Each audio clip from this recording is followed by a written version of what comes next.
What's up, fam? Welcome back to the channel. My name is Phil Sarpon. This is Phil's Guide to PsyD. This channel is dedicated to all things clinical psychology. If you're interested in psychology, if you care about self-care, or if you're interested in a little bit of a sneak preview into what grad school might look like for you, then this is the channel for you. So today we're going to be talking about a very special topic.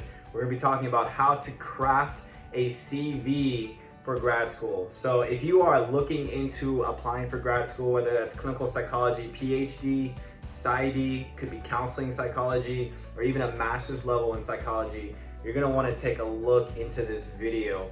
I'm gonna give you some tips and some tricks and some guidelines to help you as you craft your CV.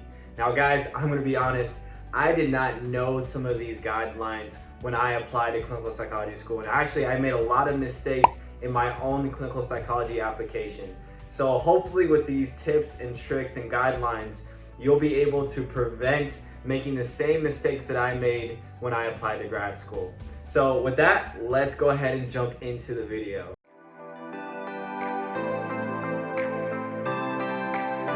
Alright guys, so here's what we're gonna do. I'm gonna take you guys through a little bit of a workshop in order to learn a little bit about what resumes and CVs are, and specifically how, as a future clinical psychology student, you can cater your CV specifically for psychology. Okay, so if we were just to go on Google and look up CV examples, you're gonna see so many different examples, guys.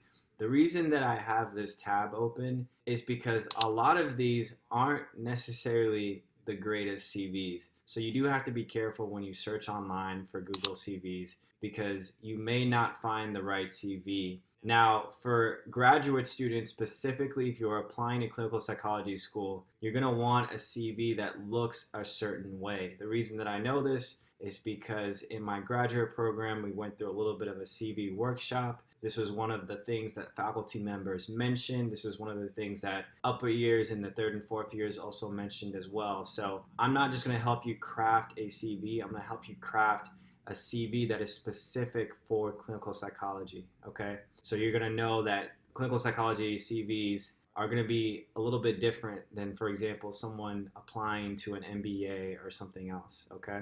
So next, what we're gonna go into, we're gonna learn about the difference between a resume and a CV. Now, you guys may already know this, but I do want to do a little bit of the preliminary work to help you guys understand what's going on. So a resume is usually 1 to 2 pages, usually a 1-page summary of your professional and clinical experience. It's super short. It has your name, your information, telephone number, your address, your email, and then it has a summary of your qualifications. So this could be a summary statement where you talk about what relevant things that you have done in terms of your work experience and how you are ready for the job, ready for the program. And then obviously it just has your experience dating from the most present to later on in past years. And so this is what a typical resume would look like. Now, here's the thing. If you are applying to clinical psychology school, they most likely are not going to ask you for a resume. They most likely are going to ask for your CV. And if they ask for your CV, it is going to look different than this. CVs tend to be 3 to 4 pages long, and I'll give you guys an example of someone's CV. As you can see, this is just someone's CV online. So they have their name, they have their education, they have some of the things that they've done in terms of their experience, professional experience, their research experience. So as you can see, this is multiple pages long. Now we're gonna break down the specific parts of the CV bit by bit so that you guys know what you're working with, all right? So I like this CV. The CV doesn't have everything that a typical clinical psychology student should have, but I'll show you in future examples what an actual clinical psychology CV might look like. But for this one's on the right track. This is more of a pre-health type of CV. And so here's the thing, guys. You can see for the formatting is super, super important. You want to make sure that in terms of grammatical errors that you don't have any, that you've proofread, that all the fonts look the same. And I even like CVs that have the term and then they have a line across it so you know the different sections. I think those are super helpful. Here for this person, they have their name. This is going to be the info section, okay? So this is going to be the section where you put your name, you put your email address, you have your telephone number where they can contact you. you, and then you have an address. This person put their permanent and current address. In other clinical psychology CVs, you wouldn't have to put two addresses. You could just have one address. Like, that's perfectly okay. Next, they have their education, which is really, really important. The format that I'm going for this is going to be the typical format for when you apply to grad school. So first you'd have the info section, then you'd have the education section where they list the name of the school that they went to, the city that it was in, they list their bachelor's, what they graduated with. Now, this person put their GPA, which again, I haven't seen this in a lot of other CVs, so I would say that this is optional. You don't have to put your GPA on here, but you do have to put the date either you are expecting to graduate or that you've already graduated from. The other thing that you may not have to put is relevant courses. Again, this is a pre-health major, so I think they want to basically highlight some of the classes that they've taken to prepare them for med school or something like that. And so for clinical psychology, you wouldn't have to put this in the education section. Next, we would typically have honors and awards section. Now, this person does not have the honors and awards, and this could be scholarships. This could be things that you got when you were in undergrad that you got an award for. So you would have your award section before your clinical experience. Now, again, this person doesn't have honors and awards, and actually there's going to be a lot of students that don't have honors and awards, so that's perfectly okay. So after the honors and awards, again, I'll show you an example of what an actual typical clinical psychology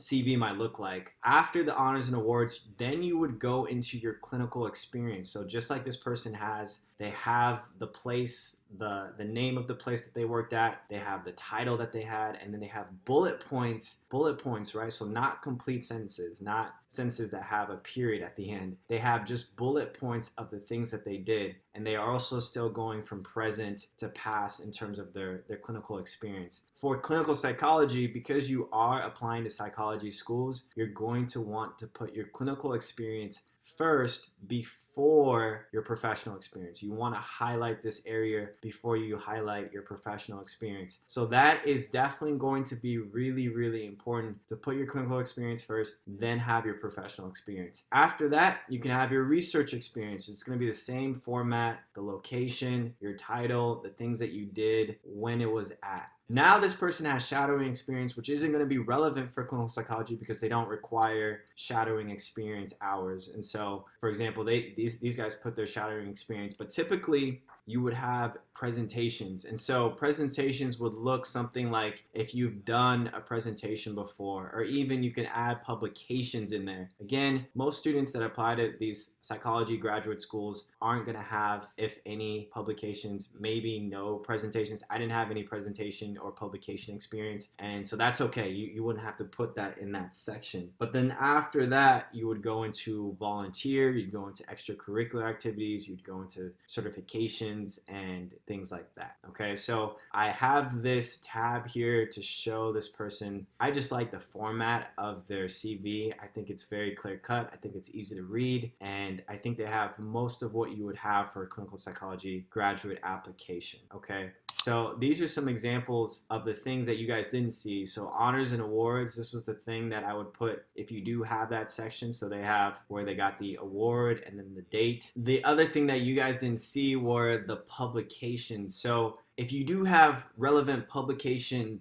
to put on your CV, here's the thing, is that when you put these in, make sure to bold your name so that they can see your name in the publication of where you are. So that's fairly about it, guys. So here's what we're gonna do. We're gonna go into this tab, and now I'm actually going to list section by section what I would recommend putting into your application. So we already talked about the info section. So the name, your number, your phone number, your email address, and then your address. Okay, so that's fairly straightforward. Next is going to be your education. Once again, fairly straightforward. And then this was the next. After education, if you have honors and awards, I would put honors and awards right after education. Okay, so this is what we looked at. They have their honors and then they have the date. Then you would have your clinical and professional experience. In my opinion, for when you craft a CV, the timeline of this, or the order of this, is really, really important. So next you would have your clinical experience first. If you don't have clinical experience, I would put your professional experience next. Then finally, after your professional experience, you put in your research experience. And then if you do have presentations or even publications, that would be the next section. And then last would be your volunteer, your extracurricular, your certifications, your leadership roles, things that you've done,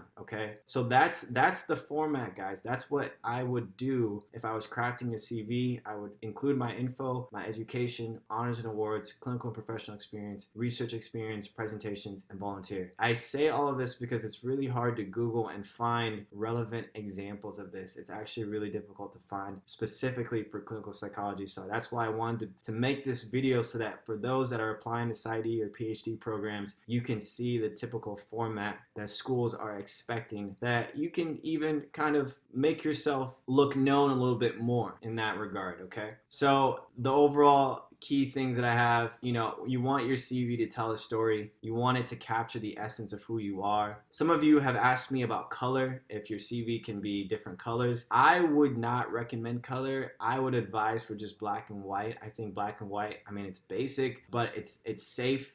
You're not going to make any mistakes with picking the wrong color, so I think black and white is great. Now, here's the thing, guys.